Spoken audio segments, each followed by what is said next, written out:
Lord of mercy pours down over me. Christ took my mess and nailed it to a tree. I've needed a lift more than no time or two. Thank God I'm alive, singing this song for you. Hey everybody, welcome to the Skyline Group video blurb of the week. One thought we're going to get right into is this: underlying or common denominators, underlying principles that help make people successful. In America today, we have a philosophy that many people live by that says this: just do whatever you want, and that will be your value system, and that will be good enough. Well, there's a problem with that.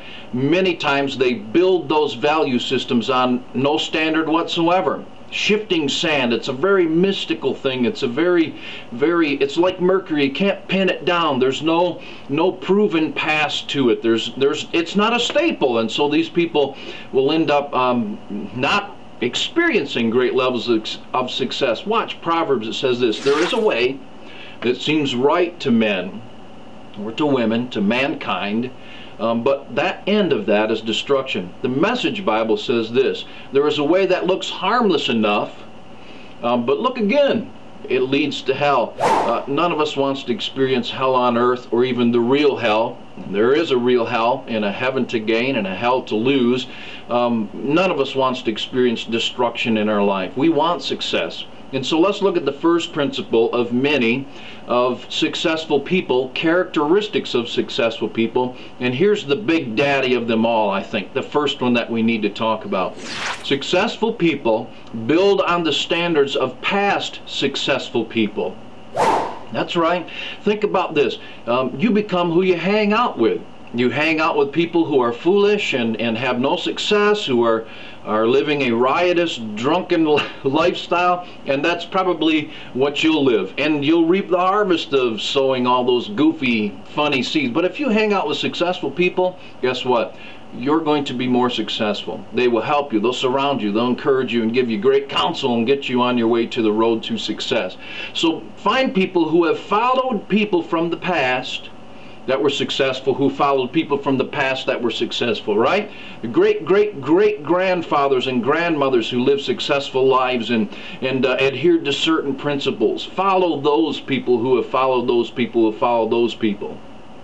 And specifically, I'm thinking of people like Donald Trump or Bill Gates.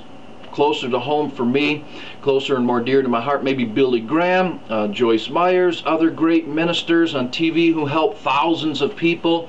There's something they have in common. It might not be the Bible, but it is Bible principles.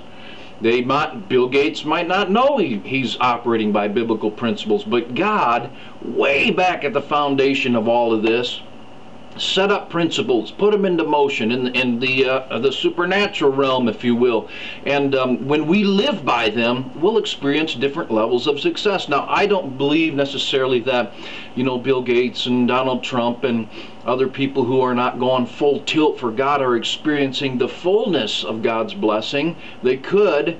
But they are nevertheless operating by biblical principles that are causing them success. And this one right here, they followed people in their past. They learned from great people in the past. They followed principles of those people who followed good principles. Get it? Exactly. Think about this. There's this king, up and coming king. His dad had just died. Actually, this wasn't even the heir of the throne. Rehoboam, king of Israel. He's taken over the throne, and Jeroboam comes up with the people of Israel and says to Rehoboam, "What are you going to do? How are you going to lead us?" And he said, "Come back in a few days and I'll tell you." So they all go away. Rehoboam calls in the old guys. "Hey, what do you say? How am I going to answer? How am I going to answer these people?" And they said, "Lighten the load, and they'll serve you forever." And he said, "All right, go away." And then he whistles to his buddies, "Hey, you guys, come on over here. I need to ask you some questions." His old high school party buddies, right? And they said, just don't lighten the load on them, toughen the load up on them. And so that's what he did. They came back a couple days later. They said, "What do you say, Rehoboam?" They said, "We're going to toughen it up. My dad's pinky, or my pinky will be heavier than my dad's whole regime on you." How do you like them apples? So what did they say? Jeroboam took all of Israel with him, all but 2 tribes. There was 12 of them. 10 of the tribes left. Rehoboam was left with 2. Ruined the whole thing. Destroyed the whole thing. Why? Because he took counsel of people who didn't know what they were talking about. Built on no standard. Just came up with their own philosophies, and he lost it all. He should have listened to the old guys who were built on wisdom from the past and biblical principles, God principles from the past, right? And so as you're building your ministries and your businesses, find smart people, find godly people would be my best advice for you, and build on those principles that they would show you in the Bible. And you'll see a greater level of success.